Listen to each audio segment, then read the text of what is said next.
여러분 안녕하십니까? 북한 탐사의 이윤걸입니다. 여러분 아직까지 북한 국가안전보위부 실태에 대해서 우리는 잘 모르고 있죠. 북한 국가안전보위부 내부에서는 사실상 김씨 가문의 독재를 반대하는 사건도 비일비재했었음을 여러분들 더 모를 겁니다. 언뜻 생각하기에는 김씨 패밀리에게 충성하는 조직 구성원들로 이루어진 조직 내에서 어떻게 반체제 사건이 일어나는지에 대해서 의문을 가져볼 상 싶기도 하겠지만 실상은 다르다고 봅니다. 국가안전보위부는 북한 내에서 정권의 안보와 체제를 유지 위해 핵심적인 역할을 하는 것은 맞습니다. 국가의 주요 정치적 반체제, 인사, 군 내부의 반란 가능성, 민간의 불만 등을 감시하고 통제하는 일을 담당하기도 합니다. 따라서 이 기관 내부에서 반체제 활동이 있었다는 것은 매우 이례적이고 심각한 문제로 볼 수 있습니다만 북한의 특성상 정보기관의 군대 내에서 반체제 활동이나 부패 문제는 종종 발생해 왔으며 또 관련하여 대규모 식청이 일어나기도 한 것이 실제 북한의 안보기관의 역사입니다.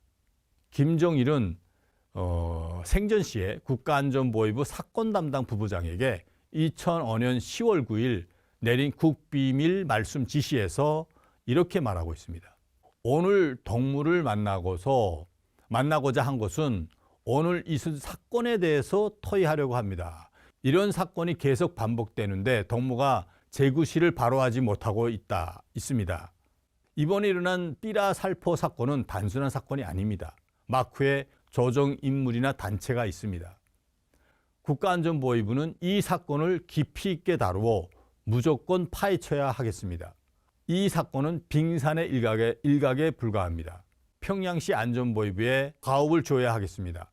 공화국 창건 40돌 행사 때부터 시작하여 제13차 세계 청년 학생 축전, 당 창건 50돌 행사 직전에도 이런 사건이 계속 연발하였는데 무조건 뿌리채로 잡아 뽑아야 하겠습니다.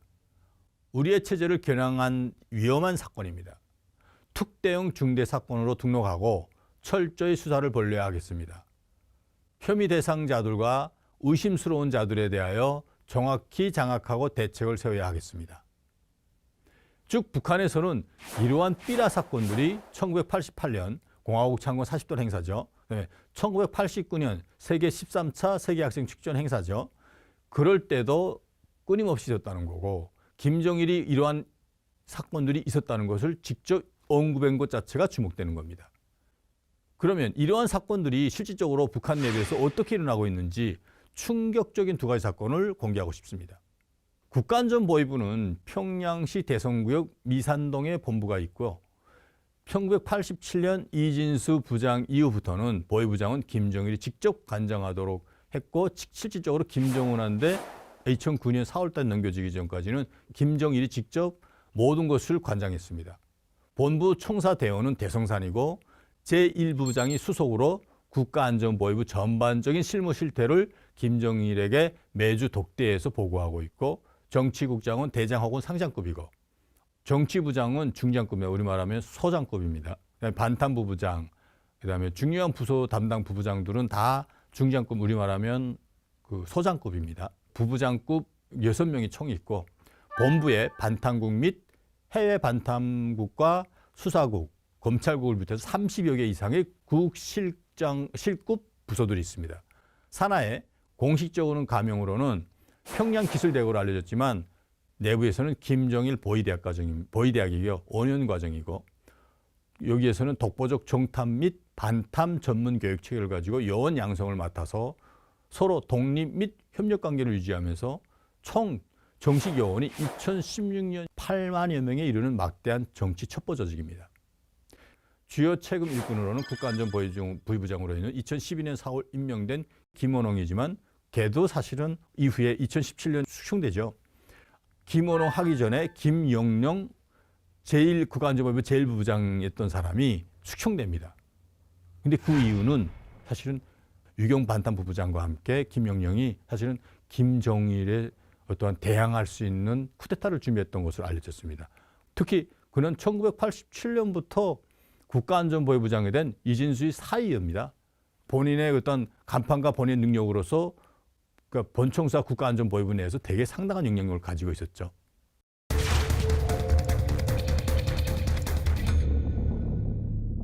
지난 27회에서 김정일이 국가안전보위부장으로 김정은을 임명하면서 한 발언이 잠깐 생각되는지 모르겠지만 여기서 다시 한번 강조하고 싶습니다. 국가안전보위부는 내 오른팔이나 같다. 10여 년 이상 내 팔다리 같은 자식들에게 못 가본 아버지 심정은 너무나 아팠다. 동무들이 어려울 때는 나를 믿고 의지하고 내가 힘들 때는 내가 동무들을 믿고 의지하여 혁명의 한계를 끝까지 갑시다. 앞으로는 자주 오겠다고 눈물이 그렁그렁해서 연기 제스처를 취했다는데 그때 바로 김영영 제1부장 사건이 일어나가지고 그때부터 김정일이 안 간 겁니다. 국가안전보위부 내에서 김정일을 반대하는 쿠데타 같은 것이 일어났기 때문에 그때부터 김정일이 그 부서에 안 갔다는 걸 말해주는 겁니다. 그때 당시 제가 파악한 데 하면 김영영 제1부장이 뭐 아파 죽고 뭐 여러 가지 우리 쪽에서는 잘못 알려진 거 있는 것 같지만 실제로는 종파분자로 낙인돼 가지고 그 사람을 잡으려 오는 호위사령부 부대 대원들 앞에서 자기 총을 끌고 자청했습니다. 1998년 4월 그 이후에 김영영 제1부장의 최측군들 한 10여 명이 총살됐고 그중에 몇 사람은 해외로 도망친 것도 있습니다. 이후 국가안전보위부를 김정일은 바로 한 번도 안 갔다는 것을 말해주는 겁니다.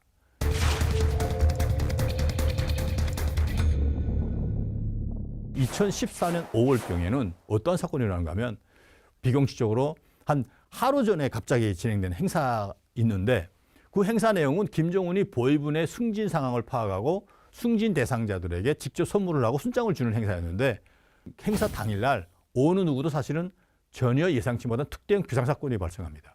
하루 전에 알려졌는데 어떻게 알았는지 어느 누군가에서 작성된 충격적인 전단, 우리 식으로 말하는 삐라죠.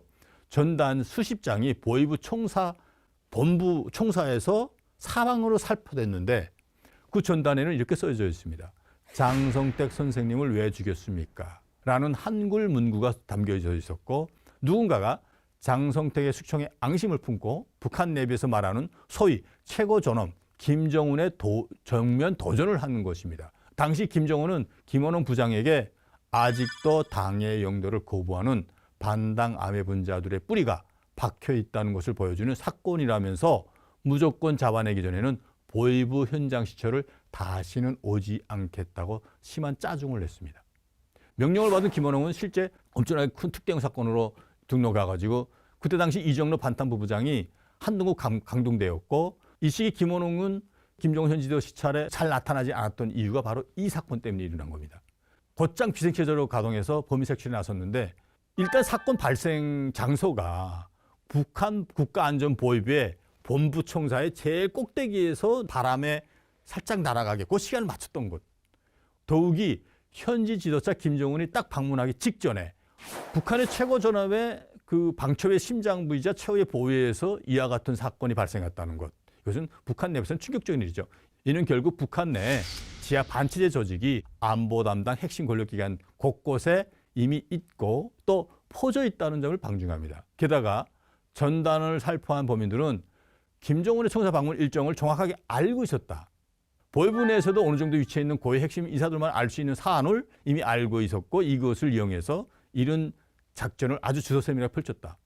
보위부 초기 그 조사에서 전단은 사건 당일 새벽 4시부터 5시 사이에 누군가 본부 옥상에 올려놓은 것으로 파악됩니다. A4 용지 수십 장 정도였는데 올려진 전단이 그러니까 바람이 살짝 불면 날아나도록 만들어가지고 본부 총사 좌우 160m 반경에 뿌려졌다고 그러더라고요. 특히 해당 전단은 문서 프로그램에 작성되지 않고 인쇄되지 않고 몽땅 다 손수 수기로 쏜 건데 필체 역시 서로 몇 사람이 같이 썼다는 것. 최소한 5명 내지 10명이 투입된 것으로 파악됐다고 합니다. 더욱 놀라운 사실은 필체 압력 분석 결과 몽땅 다 왼손을 썼다는 것. 북한에는 각 프린트들한데 특정적인 걸 해가지고 다 이렇게 장치를 해가지고 누가 뭘 몇 장 하면 거기다 나타나도록 만들어놨습니다. 그러니까 그런 것도 다 알고 있는 사람들이라는 거죠.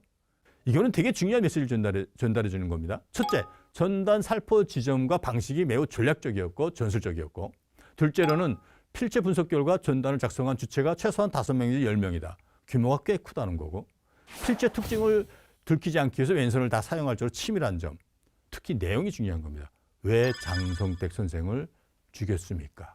이거는 장성택이 심어놨던 사람들에 대한 사람들이 아직까지 살아있다는 것을 김정은한테 보여주기 위한 일종의 제스처뿐만 아니라 사실은 장성택 수청하면서 언론이나 방송에서 많이 이제 그 회자돼 가지고 정말 많은 사람들이 수용됐다고 하지만 북한 국가안전보위부와 인민보안부나 사법검찰기관의 재판소나 뭐 이런 데서 중요한 안보기관들에서 국실장급 이상들은 많이 수청됐어요.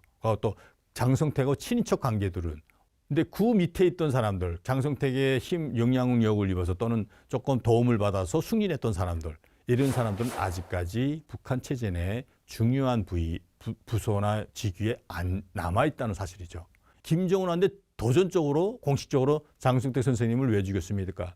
이거는 아주 큰 의미를 담고 있다는 거죠. 이후에도 사실 북한 국가안전보위부 내부에서 이런 사건들은 비일비재합니다. 따라서 북한의 정보기관 내에서는 반체제 활동이 실제로는 우리가 모를 뿐이지 끊임없이 일어나고 있고 그에 대해서 북한 그 허위사령부나 축군 경호대 쪽에서도 그걸 억제하기 위해서 엄청난 노력을 하고 있다는 것. 그만큼 북한 체제가 흔들리고 있다는 반증이기도 한 겁니다. 특히 북한 김정은 시대에 와서 북한 1인 독재 체제도 사실은 그렇게까지 오래 가지 않을 수도 있다는 전제가 바로 오늘과 같은 사건들인 겁니다. 오늘 사건, 여러분들 알려준 사건은 여기까지 하겠습니다. 감사합니다.